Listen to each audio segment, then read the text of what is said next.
Bom dia, boa tarde, boa noite. Meu nome é Edson Rabani e eu estou aqui com José da Costa Soares, sou promotor de justiça e integro o Ministério Público do Estado de Pernambuco.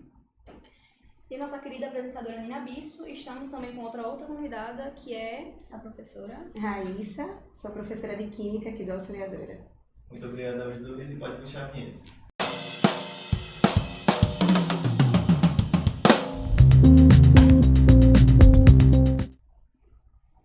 Hoje é um tema bem delicado e muito extenso para a gente falar sobre. Qual é o tema, Nina?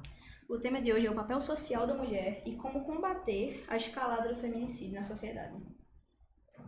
Então, como é que a gente pode perceber esses casos, especialmente em Pernambuco, né? Porque a gente sabe que Pernambuco é um estado com uma alta taxa de feminicídio. Só em fevereiro aconteceu 27 casos e de janeiro até abril foi 35. Então é um local que é uma conversa que precisa ser abordada. Uma conversa muito importante e necessária, que a gente precisa estabelecer essa igualdade entre homens e mulheres.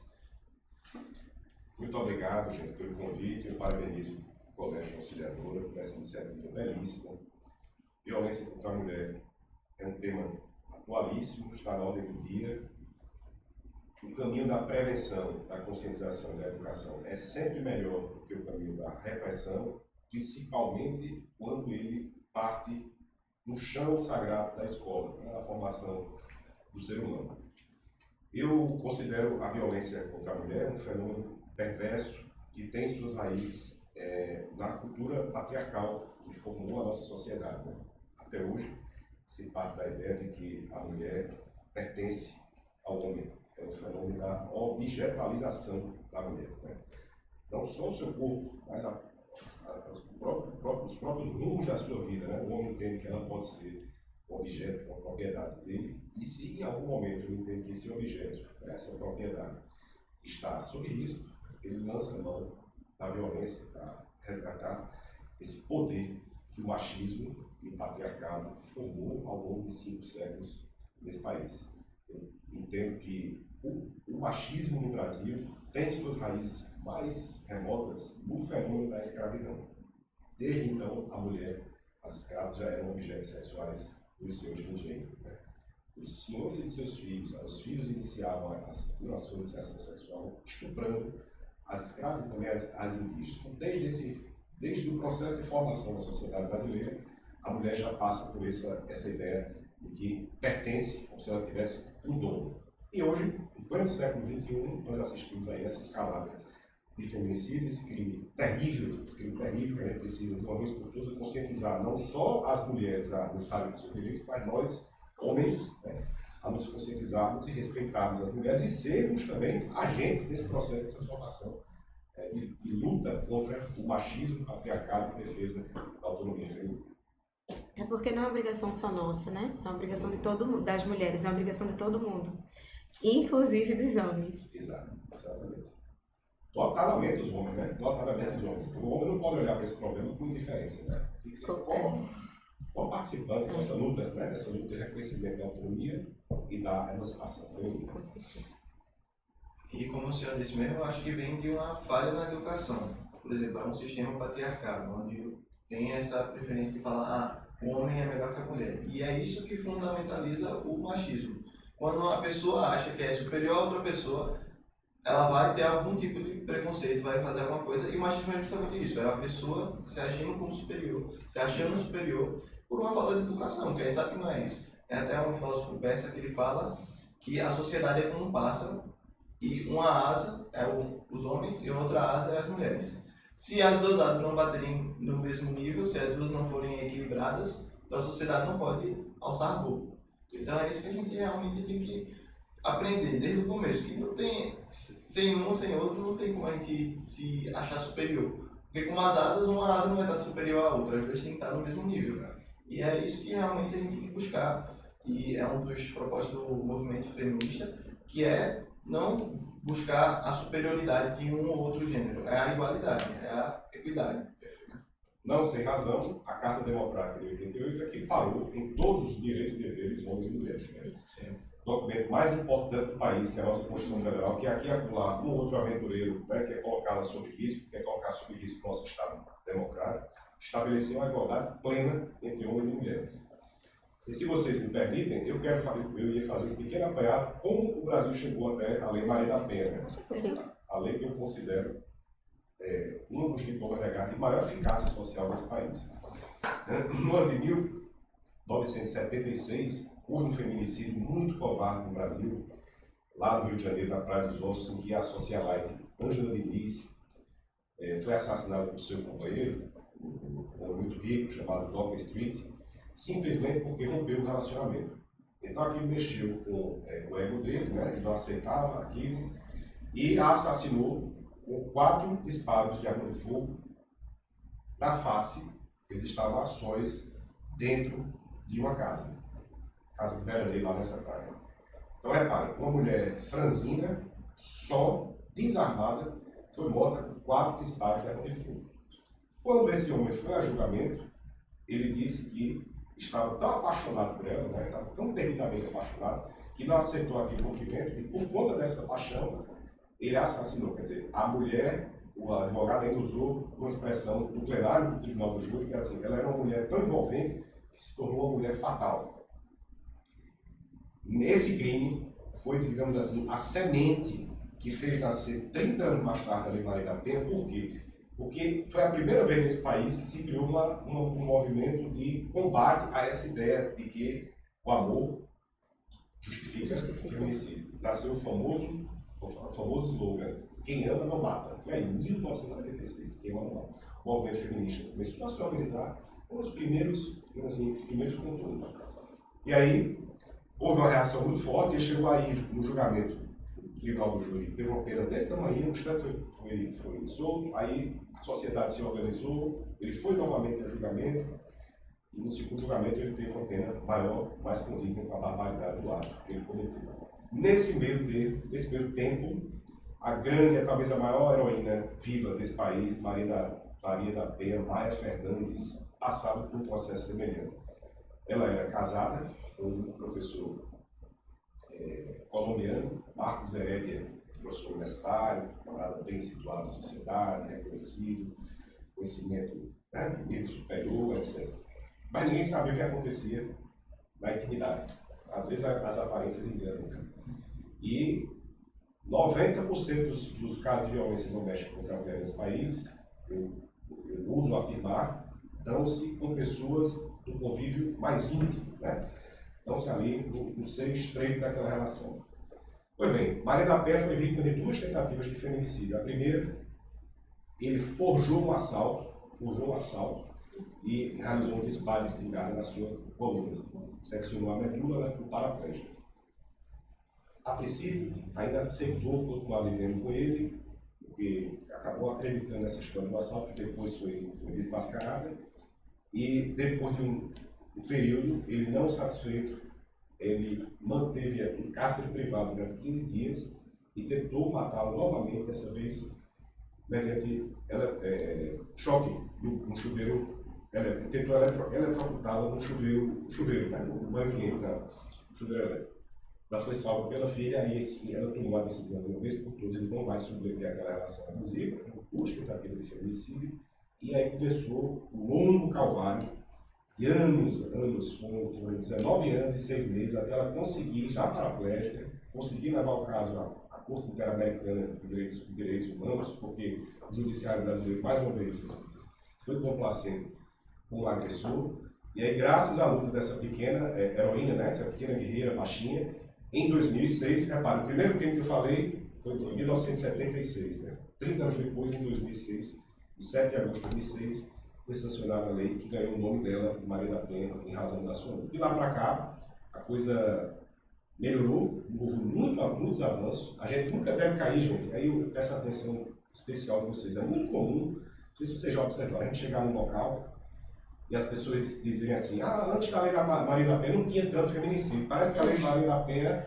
criou mais feminicídio. Isso é um absurdo, isso é uma balela, isso é uma colocação que não é... Primeiro que não se inspira em dados, é só uma percepção, né?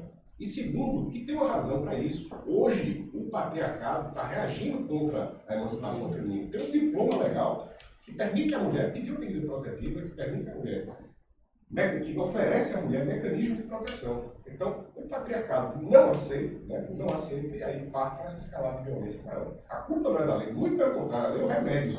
O problema está no processo de formação da sociedade brasileira, como eu disse no início, assentado no patriarcado e no machismo. Eu acredito que muito dessa questão do patriarcado e da antiguidade, que tinha aquele ditado, em briga de marido e mulher, ninguém mete a colher, e por causa dessa questão, muitos casos de violência contra a mulher não ficaram conhecidos.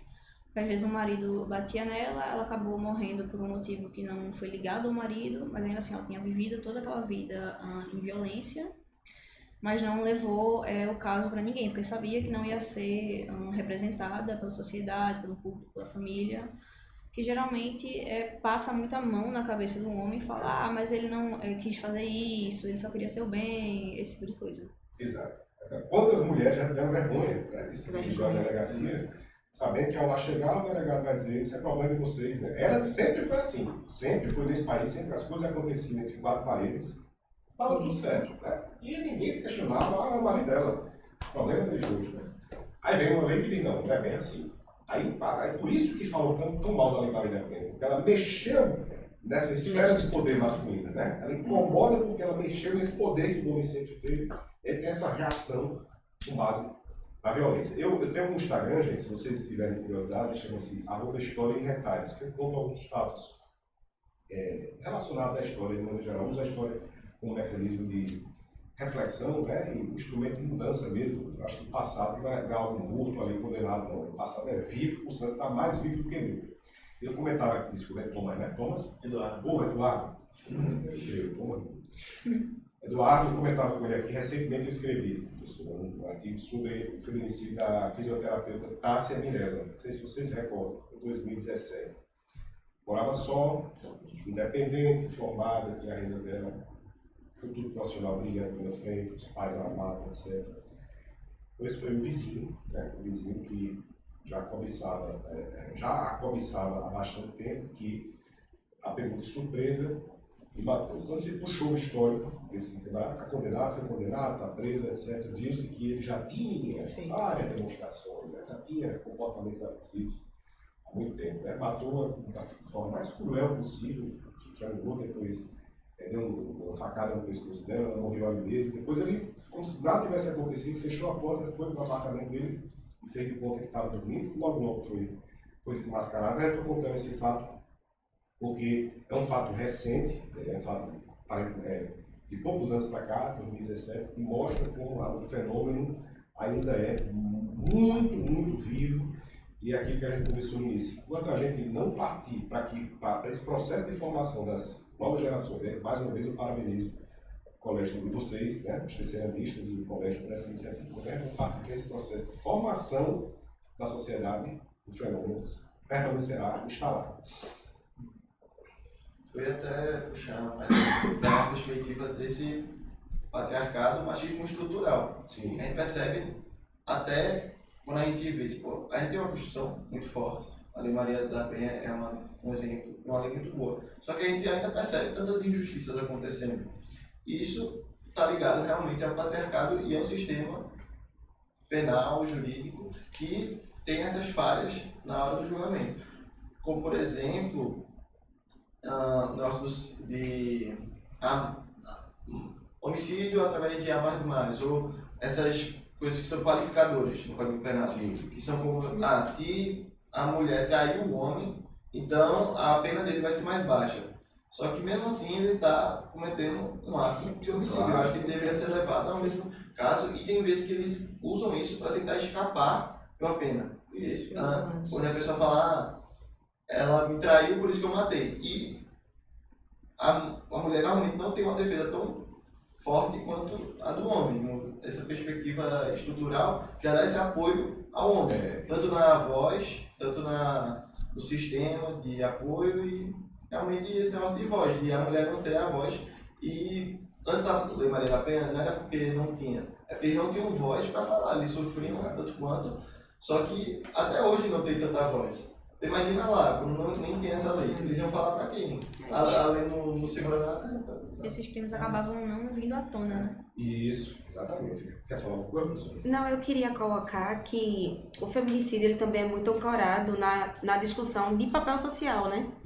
Porque a gente começa a enfraquecer o poder do patriarcado quando a gente começa a frequentar ambientes e fazer coisas que as pessoas diziam que não era o nosso lugar.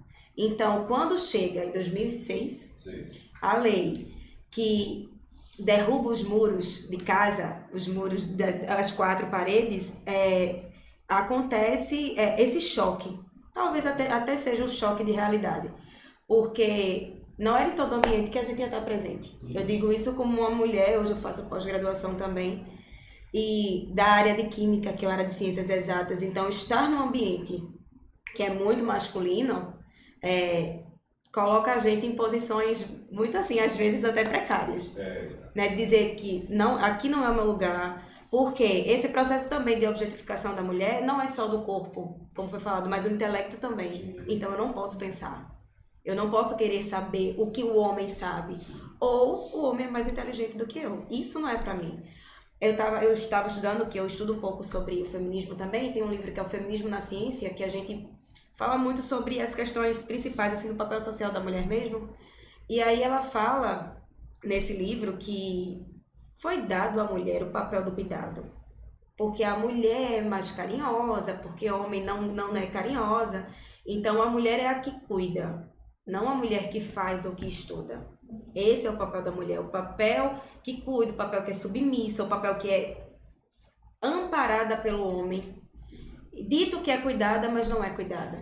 Então, a mulher sair desse lugar, desse ambiente de que ela é submissa, de que ela pode trabalhar, de que ela pode fazer, começa, né, no patriarcado, esse desequilíbrio de ela agora não depende mais de mim. E eu vou fazer... Aí começa, né, ser financeiramente estável, mas aí vem as questões emocionais. De que você me pertence. Você é pra mim. Então, é de várias formas, né, que o feminicídio ele vem dando as caras. Então, acho que essa questão do papel social é importante porque na escola a gente começa a mostrar para os nossos alunos onde é que a gente pode estar, onde é que a gente quer estar. Então, a partir do momento que eu sei que eu posso estar no que eu quero estar, a percepção de que não pode fazer as coisas com você, que é dito que a sociedade que pode, como tu falou, que ela me traiu, então eu matei. E tem gente que vai corroborar com isso, dizendo que ele tá certo mesmo, se fosse ele fazia a mesma coisa. Pra gente entender que não é assim, principalmente as mulheres, que é o que dá, né, a permanência assim, em relacionamentos abusivos. Por exemplo, você saber o seu papel, acreditar de verdade que e é legítimo, que você pode estar em qualquer lugar, o pontapé inicial de que você deve saber que ali não é o seu lugar. Então, o papel social, a vista do papel social é muito importante. E a escola é importante principalmente por causa disso. Sim. Que a gente apresenta esse sonho, né? Assim, dizer que você pode estar nesse ambiente. Ela está onde ela quiser. Né? Inclusive, se ela quiser ser mãe isso, dela, se quiser ser dona de casa, com certeza. Desde que parta dela, né? Desde que não seja com imposição do marido ou da sociedade, ou seja, quem for. Relação a isso que você falou, Eduardo, para começo de história, adultério nem crime é mais no Brasil. Sim. Isso nem é mais ilícito penal. Isso é uma questão do casal, se houve traição, se não houve, se quer continuar, se não quer. Cada um toma a sua decisão, se não quer mais junto, cada um tome o seu rumo. Né? Agora, o brio masculino, né, se sente ferido, aí ele se sente autorizado a lançar a mão da violência. É isso que a gente observa com muita frequência. Né? E muita frequência também quando a mulher interrompe o relacionamento. Ele não aceita, né? Ele não aceita. Parece que essa decisão ou é dele ou então não é de ninguém. Né? E vem aquela célebre frase que a gente escuta demais. Se não for minha, não vai ser de ninguém. Né? Então, quer dizer, é uma objetificação do corpo da pessoa, da mulher, terrível. Né? Terrível. Eu digo sempre às pessoas que batem lá na minha promotoria, e mesmo pessoas do meu convívio, amigas, etc., ao menor sinal cai fora. Está no relacionamento. Não espere aquilo ali se avolumar. Não espere aquilo ali ganhar proporções maiores. Vocês que estão começando a vida afetiva, não sei se já tem namorado, se não tem, não importa a idade, não importa a condição social, não importa nada. Ao menor sinal de violência, seja emocional, porque a violência ela tem várias facetas, né? A própria Lei Maria da Penha estipula a violência física, que é a mais comum, a mais visível, mas tem a financeira, a emocional e o direito de ir e vir da mulher. Então, ao menor sinal, constranger a mulher vai sair para um lugar, o camarada começa a restringir, constranger o uso de determinada peça de vestimenta, constranger a vida financeira da mulher, caiu fora, porque não libera. Primeiro que você não precisa estar submetido a essa situação, né? Mais óbvio é isso. E segundo, que é certeza que aquele passo vai redundar o ato de violência mais na frente. Toda certeza. Não só tem jeito. Com certeza. Talvez, eu não sei como é que acontece psicologicamente, mas talvez a permissividade, né, que a mulher, ela deixa, entre aspas, faz com que ele ache que pode fazer qualquer coisa e que não vai ter problema nenhum em relação a isso. Exato. E acontece também casos de que sabe, né? Ah, mas fulano bateu na mulher dele e não aconteceu nada com fulano. Exato. E aí talvez se ache no direito de fazer também. Exato. Continuar fazendo aquela mesma ação, né? Muitas dizem que apaixonada tem que separar as coisas. A paixão às vezes cega, né? Tem que ter uma leitura objetiva para atos que são simplesmente intoleráveis. Não pode aceitar. E pronto, acabou-se. Paixão e violência não andam de mãos dadas, né? Quem ama, quem tem paixão, não trata ninguém com violência. Então é o primeiro sinal que aquilo ali não vai dar certo, né? Não lhe pertence. Principalmente a questão assim, de paixão, muitas vezes as pessoas configuram paixão com amor. A paixão cega daquela violência, mas o amor, se fosse realmente assim, um amor verdadeiro, a pessoa ia perceber que aquilo ali não é pra mim, eu não tô me sentindo bem nesse relacionamento, posso sair. Isso é o seu amor, tanto quanto no casal, quanto o amor próprio, né? Você precisa ter amor próprio pra se permitir sair daquela situação. Exatamente. Quem ama não mata. Em 1976 já disseram, né? Quem ama não mata, não maltrata, não restringe, não tenta tirar a paz daquela pessoa, tirar a felicidade. Hoje tem um crime muito comum que é o crime de stalking, né? Que é perseguir. Sim. Às vezes não faz nada, né? Mas a mulher sai, abre a porta e está o camarada do outro lado da rua. Isso é uma perturbação emocional terrível. Vai na parada de ônibus, está o cara do outro lado da rua. Larga do trabalho, ela lá na frente, ele 400 metros atrás, não fez nada. Fica perto, tirando o sossego daquela pessoa. Isso hoje em dia é crime. Isso hoje em dia pode configurar crime. E já se coloca num lugar de perigo, porque a gente sabe o que está acontecendo e se a mulher está se sentindo desconfortável, claro que tem que ter uma ação feita contra isso. Mas não pode ter essa sociedade desconfortável. Eu acho que porque eu sempre falo isso no passado do episódio, eu falo que a base de todos os problemas é a falta de educação. Isso. Que realmente a educação é tão importante, especialmente quando criança, mas eu acho que a idade mais importante é entre 12 e 15 anos, que é quando a pessoa está formando o seu próprio senso de justiça. Isso. Porque, não estou dizendo que é impossível, mas é difícil a pessoa mudar muito depois dos 15 anos a sua percepção de justiça, o que ela acha que é justiça, que ela acredita ser verdade. E a escola é um dos fatores principais, é onde a criança, adolescente vai passar o maior tempo, é na escola. Então, se a gente tem uma aula focada nesse aspecto da sociedade, sociologia, seja qualquer filosofia, qualquer matéria, pode sim aderir a uma educação não só de livro, mas a educação de caráter. Porque eu acho que uma criança que tem um caráter bom e um conhecimento de livro não tão bom é melhor para a sociedade do que uma criança com educação de livro bom e um caráter ruim. Uma formação humanística, né? Humana, né? Uma formação sim. humana. Eu sou promotor atualmente criminal de Igaraçu. E esse segundo semestre eu quero ir nas escolas, principalmente as públicas, né? Essa pode até ser no futuro essa pauta que é importantíssima, essa pauta que vocês trouxeram aqui hoje. Tão importante quanto, mas eu estou indo lá para tratar da pauta das drogas, né? Especialmente o crack. Eu conversava com a secretária da Educação, dizendo a minha experiência no dia a dia como promotor tribunal, e vocês podem ter certeza, gente, é 1000 vezes, milhões de vezes melhor investir energia na prevenção, para esse menino não entrar, não fazer o primeiro contato, do que depois tentar resgatar. Olha, depois que entra, É muito difícil. Depois que o crime organizado absorve aquele rapaz, depois que ele passa, porque o crack, vocês sabem, né? O crack basta um único contato com a droga, basta um. As outras nem tanto, mas o crack basta um. E é uma droga acessível e barata, quer dizer, os danos sociais são incalculáveis. Eu estava dizendo lá que quero fazer isso com as drogas, mas essa pauta aqui, não no futuro, quero incluir também, especialmente porque nas escolas públicas. Porque aí vem um dado, professor, a maior vítima da violência doméstica é a mulher pobre. A vulnerabilidade é muito grande. Pretas e pardas na periferia. Né? E as estatísticas vão assim. Não é que não aconteça. Esse caso que eu citei lá do fisioterapeuta chocou, porque era uma menina de classe média. Né? Aí a sociedade chamou a atenção, etc. Mas todo dia, todo santo dia, né, tem pretas e pardas ali sendo violentadas, estupradas, né, mortas.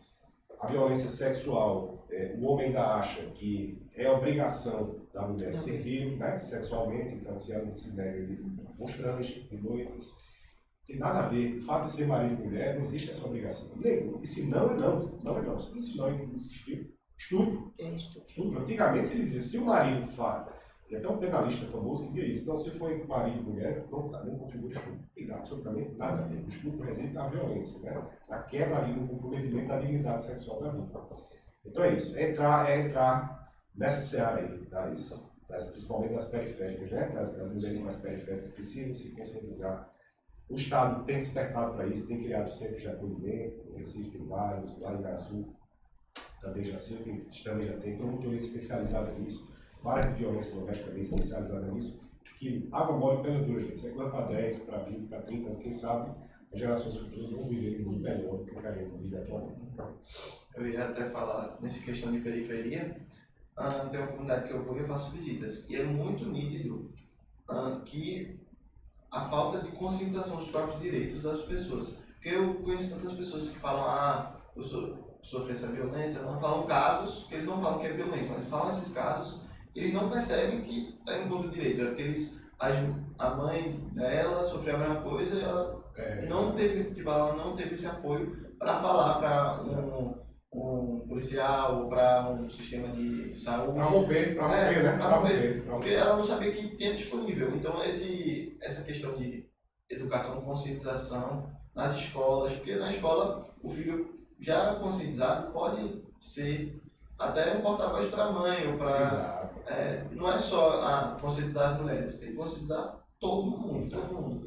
E é o único jeito que vai ter uma evolução realmente é se todo mundo se conscientizar, educar e realmente mudar, né? E é o que acontece assim bastante hoje em dia, não sei se isso é um dado, mas de filhos que ajudam as próprias mães, sim, né, contra a violência do pai. Sim. Então, por isso tão importante a educação. Eu queria que o senhor falasse um pouquinho sobre essa grande quantidade de gente, de adolescentes nas redes sociais, sobre essa raiva contra as mulheres. Sim, pois é. Que veio assim crescente, né? É ano passado, esse ano. O ódio, né? O ódio, das mulheres, isso. né? Esse é um fenômeno que as redes sociais têm contribuído muito para isso. São normalmente pessoas que têm algum problema, alguma frustração dentro de si, né? Alguma coisa mal resolvida, adolescentes que sofreram algum tipo de... Quando a gente vai investigar, geralmente são pessoas que não têm alguma lacuna ali dentro de si e encontram no ódio. Vejam que contrassenso, né? Você encontrar no ódio uma tábua de salvação para as suas próprias frustrações, né? Para as suas próprias, às vezes sofreu bullying, às vezes foi rejeitado pelos pais, enfim. Aqueles atiradores, que a gente vê por aí muito da América do Norte, né? Teve um caso famoso no Canadá, que o rapaz entrou na sala e ele mirava só na mulher, só nas pessoas de sexo feminino, né? Era aquele ódio acumulado, um nomezinho que se dá, que é justamente a não aceitação. A não aceitação, não é isso, a não aceitação da emancipação. A senhora falou, hoje eu ocupo um lugar na área de química que é normalmente masculinizado, né? Física, a mesma coisa, enfim, matérias que são mais masculinizadas. Então, quando a mulher ocupa, não deixa de haver também um sentimento de ameaça, né? O homem se sente ameaçado, né? O homem se sente ameaçado, ele está chegando mais gente aqui para ocupar o espaço. Eu tinha tranquilo, né? Porque até então eu tinha tranquilo. Mas as redes sociais, infelizmente, servem para muita coisa boa, né? Mas também para muita coisa ruim, porque você oportuniza essas pessoas se aproximarem, né, criarem vínculos entre si, criarem um link de troca de ideias e partir aí para atos extremos de covardia e violência, né, infelizmente. Eu acho que falando dessa questão das redes sociais, eu lembrei até daquela série Adolescência, que a gente até fez um episódio aqui falando sobre isso, que falou sobre isso, da violência da internet, que acabou resultando na morte de uma menina, eu acho. E naturalizada, assim, muito na internet hoje em dia, essa misoginia. Misoginia. Que o ódio dos homens pelas mulheres, por fatores que não são consideráveis. São fatores bobos, que acabam resultando, às vezes, na morte, em vergonha, em vários aspectos negativos na vida, não só da mulher, principalmente da mulher, mas também do homem, né? Exato. Vocês viram o caso da menina de 11 anos, né? Lá Sim, no interior. Belém de São Francisco, né? Lá em Belém de São Francisco, foi morta 11 anos de idade porque se recusou a fazer atos sexuais com o coleguinha maior, né? Aí ele se reuniu com mais outras 2 pessoas e mataram a menina, né? É a misoginia aí na sua vertente aí, mais terrível, né? Mais escancarada, mais terrível. A gente procura também, assim, sempre que pode, conscientizar as mulheres para se organizar em classe, né? A mulher precisa ter essa consciência, o sentimento de empatia, né? E uma ajudar a outra.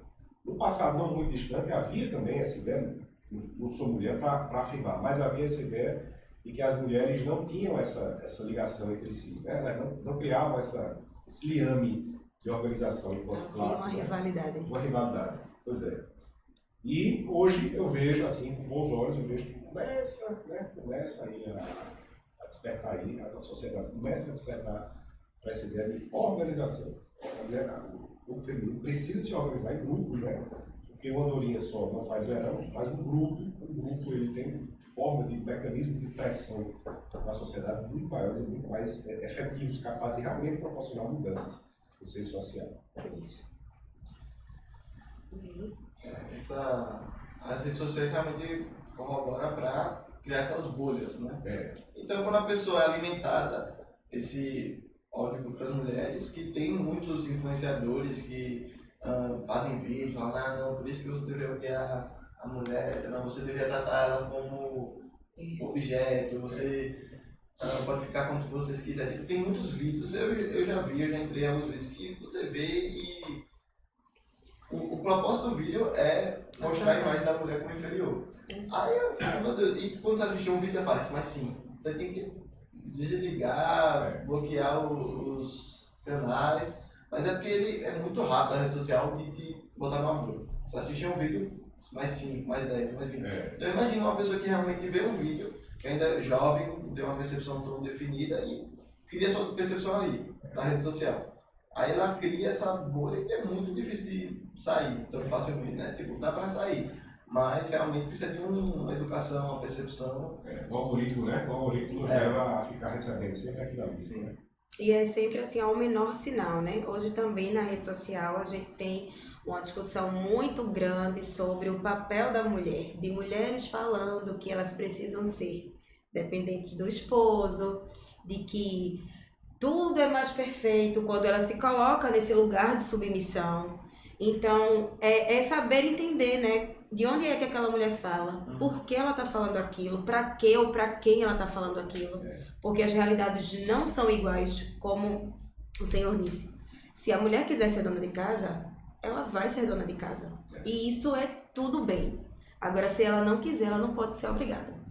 Né? Se ela quiser trabalhar, ela pode trabalhar, ela deve trabalhar. Se ela não quiser, também tudo bem, mas tem que ser uma escolha dela. E não por influência. E as redes sociais, ela vem fazendo muito isso. E acaba atingindo mais os adolescentes. Exato. Então, são as pessoas que são mais atingidas. E é o nosso futuro, né? Então, a gente não pode deixar que isso diminua a luta, que já é uma luta de tanto tempo. Exatamente. É por aí, o caminho é esse. Água mole, pedra dura, conscientização coletiva, unidade de classe. Né? Vocês reparem, quando uma mulher denuncia um assediador, Hoje está mudando, mas antigamente dizia logo, eita, é um oportunista que quer se dar bem, Sim. etc. Quer dizer, a vítima passava a Ainda ser é. acusada. Né? Ela era vítima de um assédio, mas a sociedade imediatamente transformava na posição Sempre culpava a vítima. Exatamente. A culpabilização da vítima. Ah, aquela mulher está com um shortinho curto no carnaval, também está pedindo para ser assediada. Quer dizer, Com certeza. a vítima foi assediada, foi desrespeitada, mas a culpa é dela. Quer dizer, é uma inversão absoluta dos papéis sociais. Aconteceu essa semana, na Praia de Boa Viagem. Eu acredito que foi na Praia de Boa Viagem. uma modelo. Uma modelo Sim. que estava tirando foto e ele alegou que tinha se desequilibrado. E aí, chega a ser... Você vê no vídeo claramente, e já está tendo os processos jurídicos em relação a isso, pelo que eu vi, mas chega a ser... Você se sente muito impotente. O que é que você faz naquela situação? Né? Então, justamente essa organização de classe. Né? A gente precisa se ajudar, a gente precisa dizer que está errado, até porque esses casos que vão na internet, você pode entrar nos comentários e vai ter lá dizendo, sim, o que foi que ela fez para ele agir dessa forma. Então é o combate também ali, para dizer que, gente, isso não é certo. Estar também nos ambientes que os nossos adolescentes estão.